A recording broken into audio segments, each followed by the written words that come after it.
دا ورور شو سوالونه کړي دي.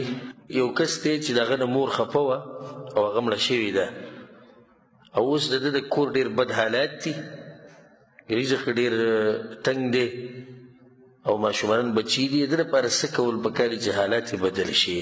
جواب دا داسې حالاتونه دي الله سبحانه وتعالی موږ ساتي چې د یو سړي نه مور پلار خفه او په هغه حال کې دې مړه شي.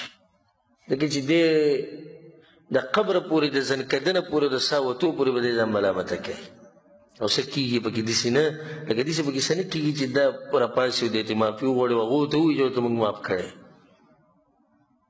او په دې کې یو روایت چې رسول صلی الله علیه وسلم په وخت کې یو کس مړ کېدو او ملګرو ته کلمه ویله خو کلمه یې نشو ویلی.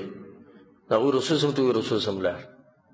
رسول صلی الله علیه وسلم مور رښتیا وایي یا رسول الله رښتیا؟ چې رسول صلی الله علیه وسلم دننه ورغی، بوډۍ مور ناسته وه، څه وه بوډۍ، ده ترې خفه وه، مخ یې اړولی و او د زوی په دې خبره رسول صلی الله علیه وسلم ته معافي کوه، نه یې معاف کوه.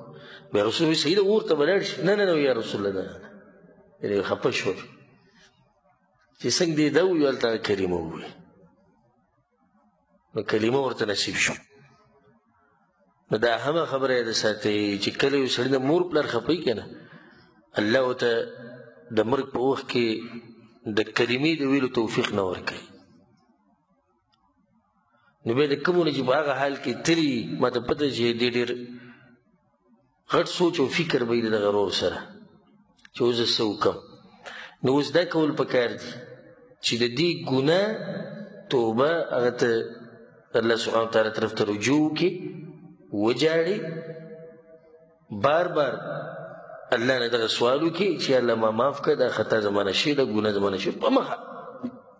په مخه یعنې دا خپل یو طریقه جوړ کړي چې دعا غواړي دا پکې غواړه او الله مهربانه باچا دی ورودي بخي. دویمه ده چې دغه مور چې کومه وفات شوې ده او د ملګري نه خفه وه، د هغې په نوم باندې د خیر کارونه وکړه،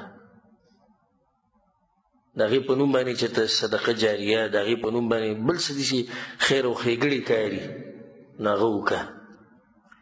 درېیمه ده چې الله سبحانه وتعالی د ټول کورنۍ رجوع کوي چې د کورنۍ حالت ټول خراب دي نو ټول د الله ته رجوع وکړي او عبادات ته نه پرېږدي، لمانځه اهتمام دې کوي، بچو له دیني تعلیم ورکوي، نو انشاءالله په کور کې به برکت راشي. دا ټولو ته نصیحت دی چې مور پلار مه خفه کوئ ځکه چې د مرګ ژوند څه پته نه لګي. داسې هم کیدی شي چې تا نه لاړ شي، دا غټه خبره ده، او داسې هم کیدی شي چې ته ترې لاړ شي.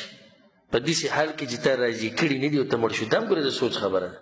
لکه یوازې دا د سوچ نه ده چې مور پلار مړه شي او زما نه خفه وي، دا هم د سوچ خبره چې ته مړ شي او تا راضي کړي نه وي، نو ستا د طرف نه به څوک راضي کړي؟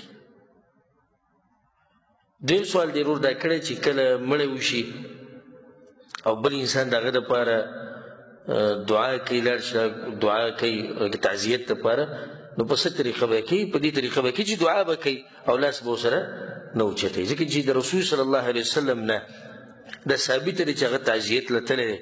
ډېر خلک وفات شوي دي په هغه وخت کې او رسول صلی الله علیه وسلم د هغوی دپاره دعاګانې غوښتي دي، خو په یو ځای کې دا نه ثابت چې رسول صلی الله علیه وسلم پکې لاسونه اوچت کړي وي.